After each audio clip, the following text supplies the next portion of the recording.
put forward this magnificent and wonderful world's biggest gathering of visionaries.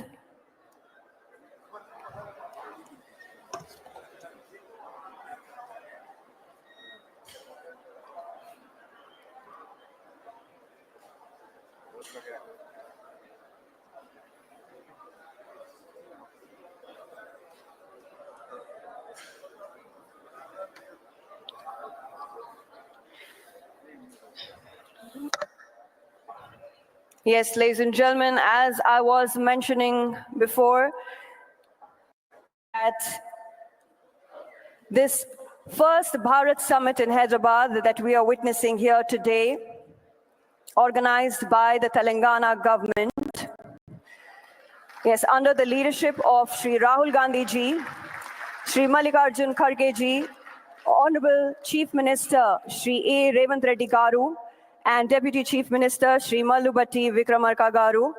Yes, we have our leaders here.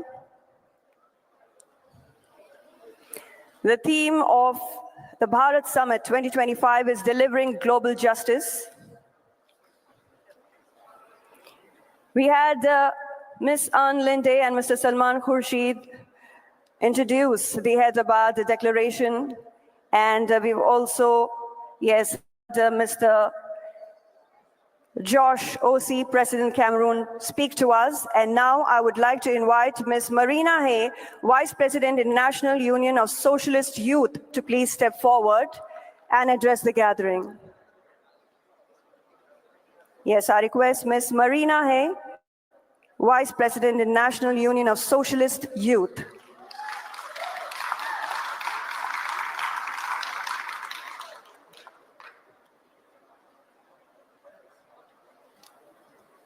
Thank you so much. It is a huge honour to be here today. My name is Marina and I am a proud member of the New Zealand Labour Party. But I'm here today, thank you. But I'm here today to represent the International Union of Socialist Youth, which was founded in 1907 to confront growing nationalisation and nationalism and militarisation, much like we face today. But we are now an organization of 136 member organizations from 100 plus countries around the world. I've been very pleased today to see so many young people involved in this conference, and it's been an honor to have so many UC delegates represented across the panels. I believe it's very important to have youth at our tables, especially as we confront issues like climate change, polarization, especially within our young generations, and a rapidly changing media environment. I also think it's especially important to have young women at the table when we face growing misogyny, restricted reproduction rights, and gender-based political violence growing across the world. My request today is simple and I will keep it very short. We are a people-powered movement, and the more connected we are, the more we can achieve. We have many UC delegates here today, and I ask that you please approach us to connect us with your young politicians, your young activists, and your young academics. We're here to grow and strengthen our movement and the fight against the right. And I'm very much looking forward to hearing the rest of the inputs today. Thank you so much.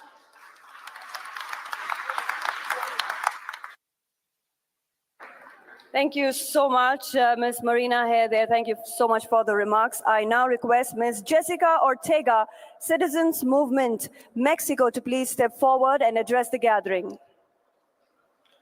Ms. Jessica Ortega, ladies and gentlemen.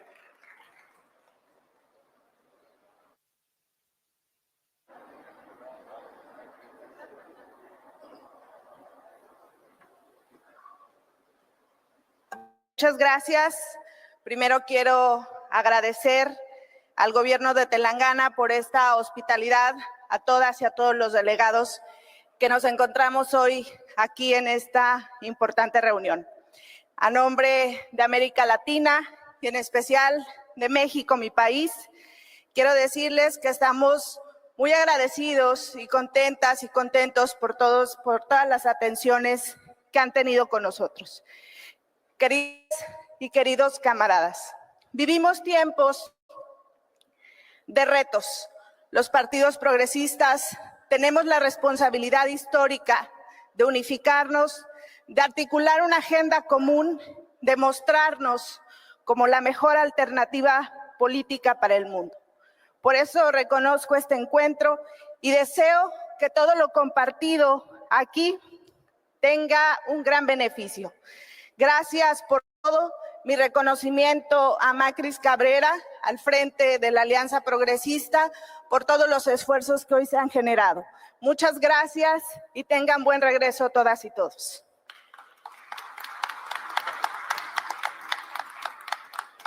Thank you so much, Ms. Jessica Ortega. I now, ladies and gentlemen, would like to invite our Deputy Chief Minister, Shri Mallubhatti Vikramarka Garu, to please step forward and address the gathering.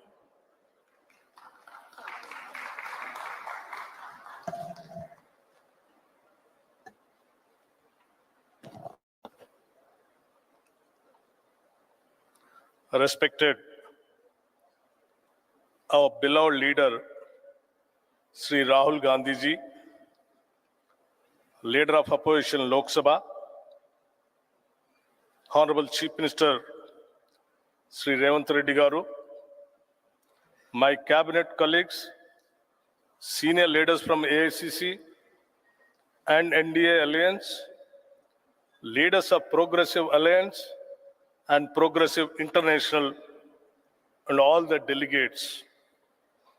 I am privileged to welcome all of you to the ongoing Bharat Summit on behalf of Government of Telangana. It is a matter of great pride for us to have been given this opportunity to host this amazing global event here in Hyderabad.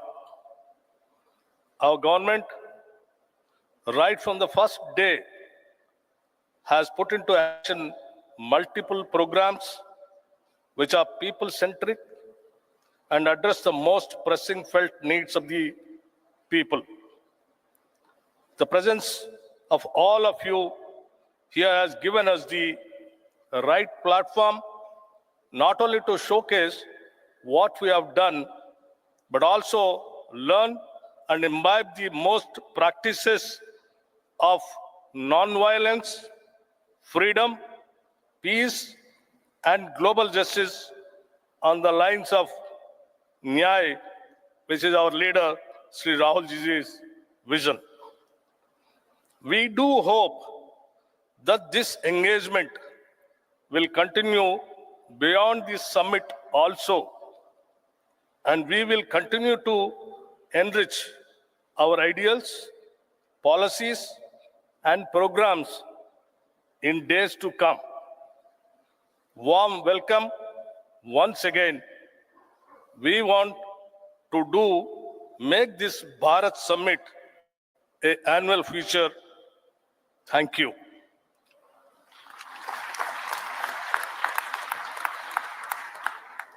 Thank you. Thank you so much, sir, for the remarks, and thank you for the inspiring words.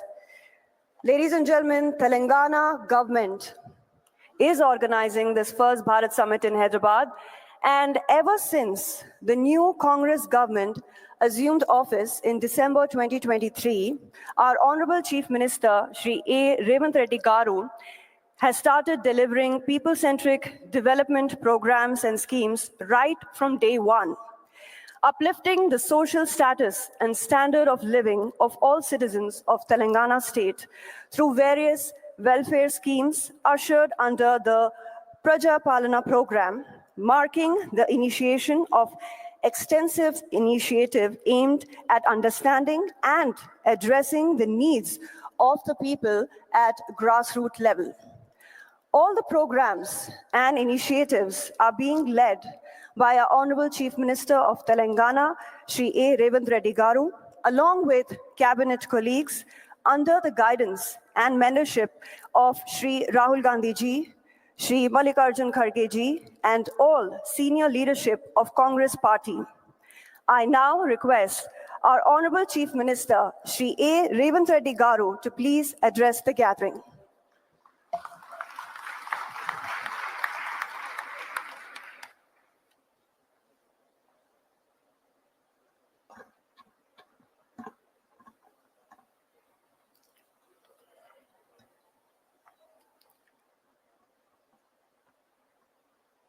Good afternoon, friends. It is an honor to speak at the Bharat Summit. Leaders, intellectuals, change makers, and activists from different countries, I welcome you to the state of Telangana and its vibrant capital, Hyderabad. Telangana has a rich history, tradition, culture, and heritage. We were part of state called Andhra Pradesh and fought for many decades for separate state. The leadership for education came from students, trade union workers, farmers, and women. It's because of their fight we got separate state. However, for 10 years, dreams and aspirations of people were not fulfilled. They were deeply disappointed. When Congress government got elected, expectations were high. Our government has a simple mantra: fulfill dreams of every section of society, especially students and youth, farmers, women, and oppressed castes. We have launched some of the biggest schemes in the history of India. On August 15, 2024, we paid rupees 20,617 crore to 25,50,000 farmers totally debt-free. On India's Independence Day, farmers of Telangana found free from debt. This is biggest loan waiver in India for any state. Farmers in my state get 24/7 free power. We gave a crop input subsidy named by Right Bharosa of rupees 12,000 per year per acre of land. An annual support of rupees 12,000 per family is given to landless labor with Narega cards. Together, we give over rupees 20,000 crore annually to agriculture sector, farmers with land and landless labor combined. We are able to do justice to agriculture and farmers and the farming ecosystem. Farmers are seen agitating for minimum support price. In my state, in many states, in Telangana, we give minimum support price and additional paddy crop bonus of rupees 500 per quintal. Telangana farmers are making profits after we introduced bonus scheme. Farmers also benefit from both farmers insurance and crop insurance. And also students were at the forefront of Telangana education, but nothing was done for them. Their education or employment opportunities. Many youth pass out from college with a certificate, but no skills. For such youth, we started the Young India Skills University. There were no government job recruitment or notifications.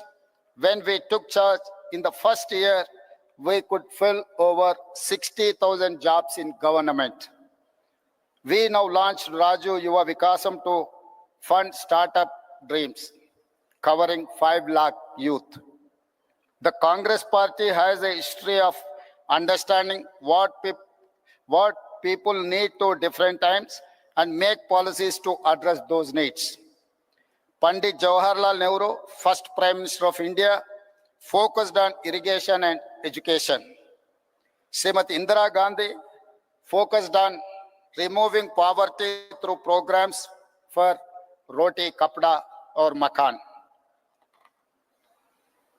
The next 3 Congress Prime Ministers, Mr. Rajiv Gandhi, P.V. Narasimha Rao, and Manmohan Singh focused on modernization, development, and global technology revolutions like telecom and software. It is they who made it possible today for India to be 5th largest economy in the world. Our top priority is education, health, and employment opportunities. We attended investment summits in Davos, USA, South Korea, Japan, and Singapore. We got over 2.5 lakh crores investment to create jobs for youth in private sector. Telangana is a state where women are treated with equality and respect as part of our culture.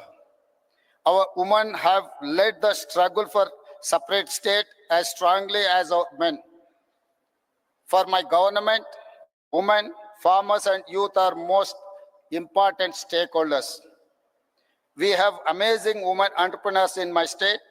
They are organized into self-help groups. It has 67 lakh members. We want to make 10 million women business success. We want to see them grow into millionaires. We have made these women owners of solar power plants, electric RTC buses, petrol bunks, and gave them shops in premium retail outlets. Today, they are earning more money than ever before. Today, our power distribution companies have signed deals with women solar power companies to buy 1,000 megawatt solar power. Women own 600 buses, competing with corporate transport firms. Our women entrepreneurs are competing with Adani, Ambani, and big corporates in running these solar plants, EV buses, and have shops in the highest street retail at Shilparamam. In fact, we have scheduled a visit to this amazing facility where they are making products and displaying and selling them to world market. You will see their faces, happy and proud, because they own businesses next to top global companies like Microsoft, Google, HCL, Infosys, etc. House is a matter of pride, dignity, and identity for every family. We want to make every woman in my state a house owner. As part of India Indirama Illu scheme, in first year, we have given 22,000 crore to 450,000 families to build their own houses. Today, women have free public transport in RTC buses across the state. So far, in 15 months, we have spent 5,000 crore on the free bus scheme for women.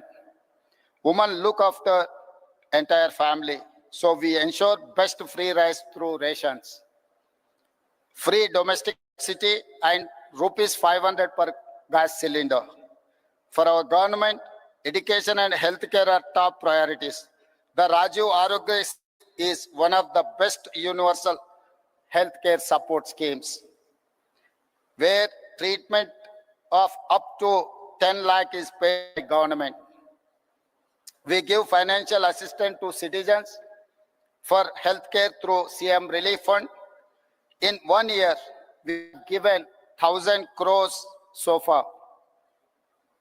Water is our lifeline of civilization.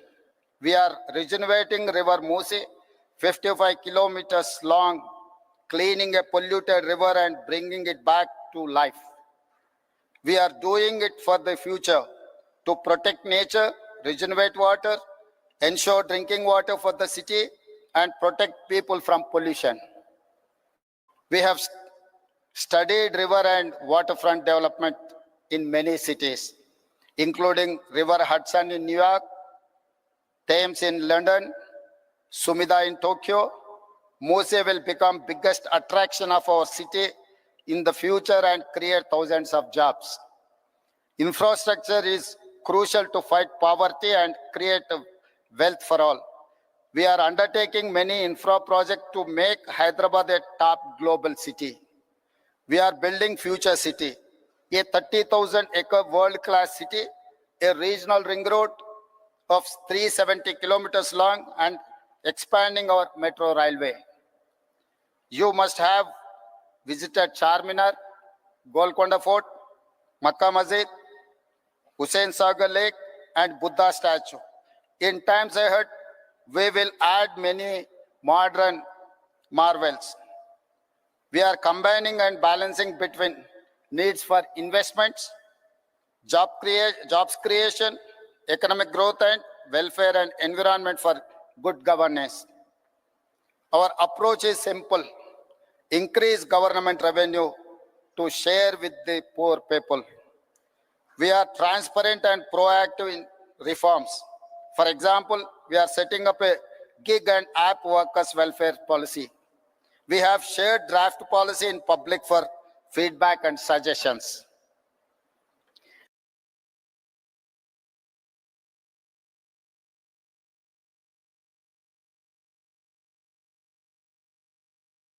Every week, officials, MLAs, MLCs, ministers, chief minister listen to people's grievances to address them. We have a portal to monitor entire program transparently. I'm proud to share Telangana is the first state in India to conduct a caste survey. For nearly 100 years, no one conducted it.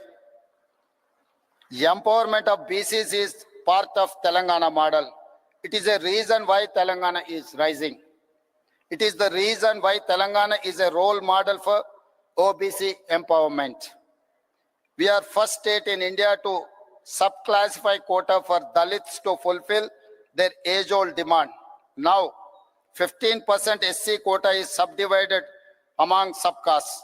We are proud to say Telangana is rising because of Dalits are rising. I'm delighted to share that Telangana is the first government to recruit third gender in our government as part of traffic police force. We will take them into other departments too. Implementing welfare, ensuring infrastructure and investment to create jobs and wealth, transparent governance and removing corruption is the hallmark for our government. We are already seeing results. Fastest growing economy with social justice, highest per capita income, fastest jobs creation, lowest inflation, best policing, highest own tax collections, rapidly emerging as a hub in many sectors like global competency centers or otherwise GCCs, EVs and data centers. Our work has started. We have to do a lot more. I invite all of you to please join this mission to change lives of people of positively. You must use your experience, knowledge, skills to share the Telangana rising story and give us inputs to do the work. Tell the world what you have seen and witnessed. Tell the world about our vision, our work, our achievements, the transformation and people's views. Become the brand ambassadors of Telangana Rising. I wish you all wonderful time at Bharat Summit. Thank you. Thank you very much.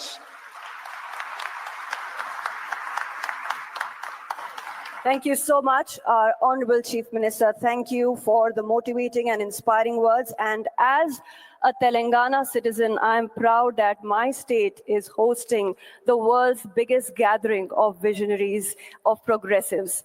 And yes, I'm sure that with our Honorable Chief Minister's development vision of Telangana, Telangana Rising, we will definitely be attracting a lot of investors and entrepreneurs from across the world. Ladies and gentlemen, as I mentioned earlier, the theme of Bharat Summit 2025 is Delivery Amplifies our leader of the opposition, our beloved leader, Shri Rahul Gandhi ji's vision of Nyay. So I now request Shri Rahul Gandhi ji to please address the August gathering.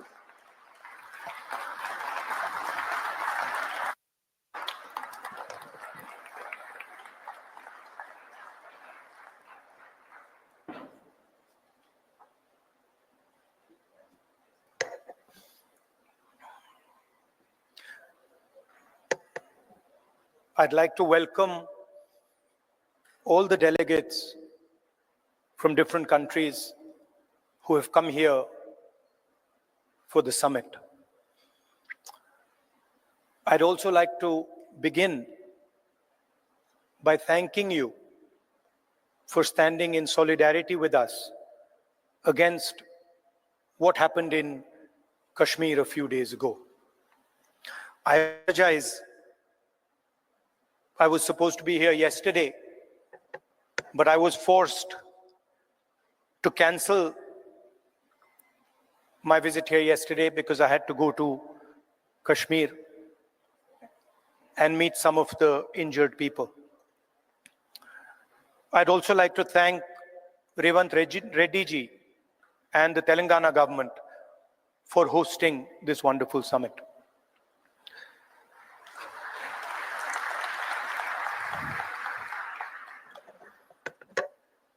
As we all know, politics, democratic politics, has fundamentally changed across the globe. The rules that applied, I would say, a decade ago, simply don't apply anymore. Sometimes, when I speak to younger members of our party, I tell them that what was effective 10 years ago, the tools that worked 10 years ago, simply do not work anymore. They cannot face the concentration of capital, modern media, modern social media. And so, in a sense, the old politician is dead, and a new politician, a new type of politician has to be constructed. And that really is the challenge in front of all of us. What does this new politics look like? What are the ideas that emerge from this new politics? I'm sure you've had a deep discussion about policies, about how we should think about education, how we should think about regaining the democratic space, how we should think about healthcare. And each one of us has a particular view on that.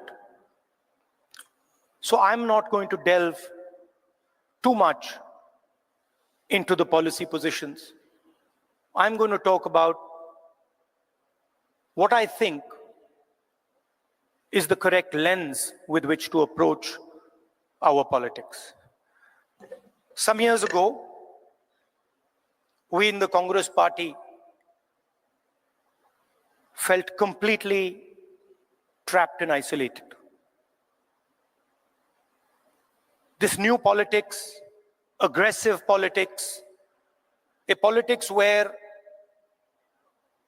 the opposition is not talked to, but the idea is to crush the opposition. And we found that all our avenues were compromised. The media, the general atmosphere did not allow us to operate the way we would like. And so we reached back into our history and we decided to walk from Kanyakumari, which is one of the southernmost parts of our country, all the way to Kashmir, where I was yesterday. And I'd like to tell you a little bit about what I and some of my colleagues discovered on that journey. It's a small walk, 4,000 kilometers. And I don't think we understood quite what we had taken on when we began it. But once we began, there was no way backwards. So we just carried on walking right to the end. And I essentially learned two things from that walk. Our opposition across the world has a monopoly on anger, fear, and hatred. And there's no way that we are ever going to be able to compete with them on anger, fear, and hatred. They are going to outdo us, outmaneuver us, and beat us every single time when it comes to fear, anger, and hatred. So the question is, where and how do we operate? Where are the spaces where we have the advantage? Where are the spaces from which we can build a counter narrative? So the walk started in Kanyakumari, and slowly as it progressed, more and more people started to join this walk. And within 10-15 days, walk would start at 6 in the morning, and we would have thousands and thousands and thousands of people walking with us, pushing us, people trying to come in. And it was something to see. My job was walking and listening to people. And the one rule we had was that anybody, regardless of who he is, who she is, should be able to come to the center of where we were walking and have a conversation with me or the leaders there. And so we followed this rule rigorously. As we walked, we talked and walked and talked and walked. I suddenly found that it became harder and harder to speak. As politicians, we are trained to do this. We are trained to come on stage and talk. We are trained to tell people what we think. We are trained to think about the future. But while I was walking, the number of people who were coming to me made that impossible. And so I started to listen. And I realized, halfway through that walk, I realized that actually I had never ever listened before. And in fact, I didn't know how to listen. I knew how to speak, I knew how to think, but I didn't actually know how to listen to people. What do I mean by that? Whenever somebody was speaking to me, I would have a conversation going on in my mind. I would be listening, and at the same time, I would be talking. Relatively quickly into the yatra, the talking completely stopped. And all I was doing was listening to the people who were coming next to me. And I discovered that there is a completely different way of communicating with people, a much more powerful way of communicating. And that way involves me or us becoming completely silent and listening deeply to exactly what it is they're trying to say. I'll give you an example. The one that really struck me. We were walking. It was early morning. It was still dark. And this woman came running towards me, and she held my hand. And the moment she held my hand, I felt fear in her hand. I didn't say anything. And I asked her, what's happened? And then she started. And she said to me, I've come here to walk, but I have to go back. I have to go back quickly. I said, why? She said, because my husband is beating me. My husband is thrashing me, and I have come here to this yatra. And then I said to her, I said, what do you want me to do? And she looked at me, she says, I don't want you to do anything. I just want you to know that this is happening to me. And the moment she said that, her hand completely relaxed. And I realized that it was as important for her to be heard,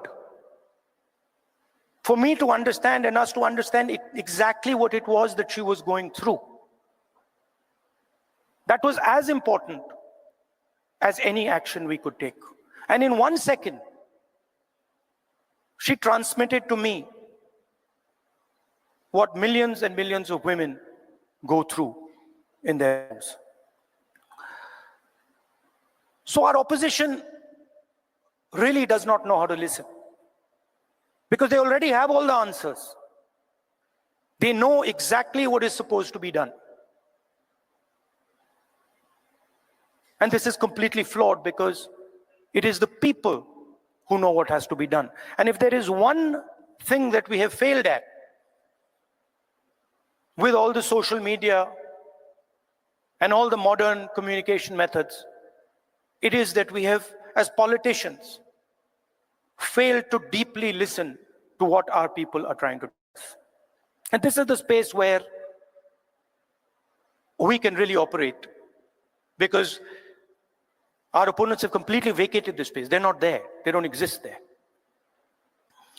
The second thing I learned, even more powerful than listening properly, on the yatra, it suddenly struck me, something struck me, that when it comes to people I'm close to, my mother, my sister, my friends, I'm very comfortable using the word love. It struck me that I'd been in politics since 2004. And I never ever used or expressed love to anybody. So I was saying to people that I want to help you. I was working hard to help people, but I was not expressing the reason I was working. And so on the yatra, I started to do so. The little girl came up to me running, and she said, "Uncle, I love you." And I said, "That's interesting. Why have I never said this before? Why have I never used this narrative that is the central narrative and the reason for what I do?" And so I started. I would listen, and then I would use the frame of love and affection, and I would tell people, "You know, I love you very much." And something quite amazing started to happen. Till the yatra, I never used the frame of love, and nobody else used the frame of love. So I didn't have people coming up to me and saying, "I love you." And since I started using the frame of love, since I started saying to people these sort of uncomfortable words, that, "Listen, I love you, and that's why I do what I do, that's why I work," suddenly they started to respond. And today, in public meetings, on the street, people will stop me and say, "We love you, I love you." And the powerful thing about that is it starts the conversation at a place from where it's very, very easy to operate. Often we think that we connect to people indirectly through policy, through the future. We'll help you with your children's education. We'll help you with finance. And there's a place for that. But there is also a way to connect directly to the persons present. Directly saying to them that the reason I'm standing here and the reason I'm doing what I do is because I have affection, love and affection for you. And it has completely changed my politics. It has made my life so much easier. It has made my ability to connect with people so much easier, I cannot tell you. On the yatra, we got a slogan. The slogan in Hindi is Nafrat ke bazaar mein mohabbat ki dukaan, which people who understand Hindi will translate. But what it basically means is that in a marketplace of hatred, you are opening a shop of love. Now, this slogan became very, very powerful in India. The idea that no matter how much hatred someone spreads, the biggest and most powerful way to disrupt them is not to copy them, not to argue with them, not to fight with them, but right in front of their hatred, to place the idea of love and affection. So that, I think, is a framework, a potential framework for our politics. We can disagree on policies. In fact, I'm sure that every single one of us will disagree on some policy matter or the other. But the lens we use, we can all agree on. Their lens is hatred, their lens is fear, their lens is anger. Fear leads to anger, also anger is hatred. And our lens should be that which cuts their lens. Our lens should be love, our lens should be affection, and our lens should be listening to the wishes and the will of the people we are supposed to represent. I'd like to thank all of you for coming here. It's an honor for me to listen to what you're saying, to work with you, and I'm confident that this summit will generate the ideas that we need to build a new politics in India and the rest of the world. Thank you very much.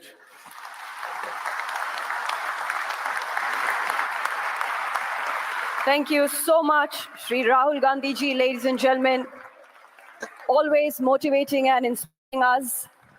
And through this Bharat Summit, our leaders, Srimati Sonia Gandhi ji, Shri Rahul Gandhi ji, and Shri Mallikarjun Kharge ji, we hope to start, and we have, I should say, already started a global progressive movement where we want to show that Swaraj, Ahimsa, Satya, and Aparigraha are the only way to create a just and liberal world order.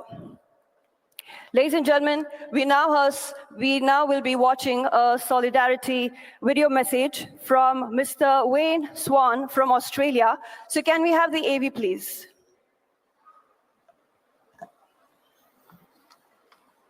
My name is Wayne Swan. I'm the president of the Australian Labor Party, and I wish you all a very, very successful conference. As social democrats, we all believe in the power of public policy to change people's lives forever. Our central purpose is to address economic injustice, wherever it is and for however long it takes. We know that without greater economic equality, it gets harder and harder to address racial and gender equality. In an era of hyper-individualism and the power of oligarchs, it gets harder and harder for us to secure economic equality. Commitment must be to solidarity. We need to recognise that each of us have a stake in each other's success. To win the battle of ideas, we need a dedicated party organisation. Party activism has never been more important, particularly with the rise of fascism and the power of oligarchs in countries like the United States. Around the world, democracy is in decline. The far right is on the march. It's within our power to resist these trends and to build a new social democracy that will deliver greater equality and justice for working people. In the United States, we see a government of billionaires, for billionaires, and by billionaires. Democracy in that country is under threat. And around the world, we see the survival of the fittest mentality emerge from the far right. My message today is that we can defeat the oligarchs, we can defeat the far right if we have the right set of policies and the right amount of activism. There is no substitute for a dedicated party organisation and a policy platform that appeals to working people. And no policy objective is more important than making sure that everyone has the capacity to work and has the security of a social safety net, particularly in health and education. So our challenge is to connect, to motivate our members so that we can build a fairer society and a more prosperous economy. So much, Mr. Wayne Swan there. And now, ladies and gentlemen, we have a solidarity video message from Mr. Lars Klingbeil from Germany. So can we have the AV, please?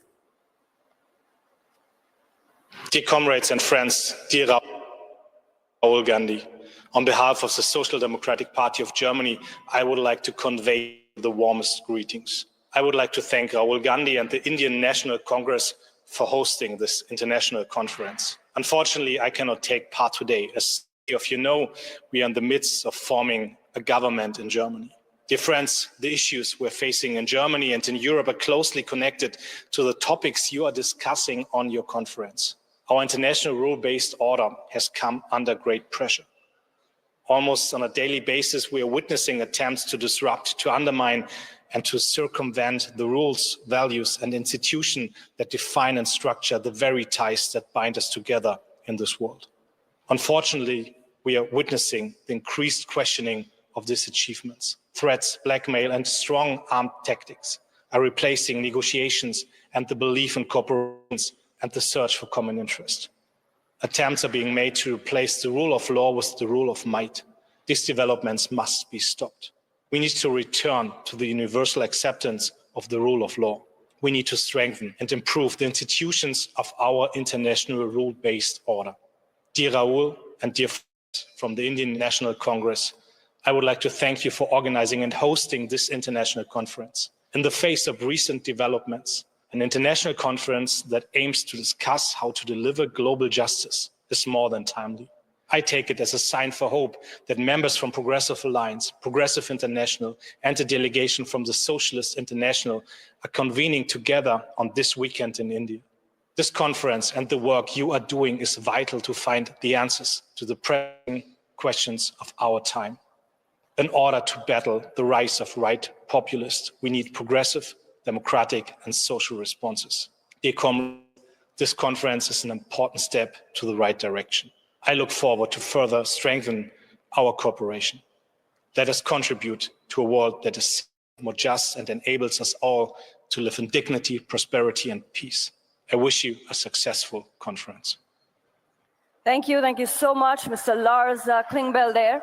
And now, ladies and gentlemen, we have our distinguished international leaders here present, and I will be introducing them onto the stage to speak to all of you. So I now request Mr. Giacomo Filibeck to please step forward and address the august gathering.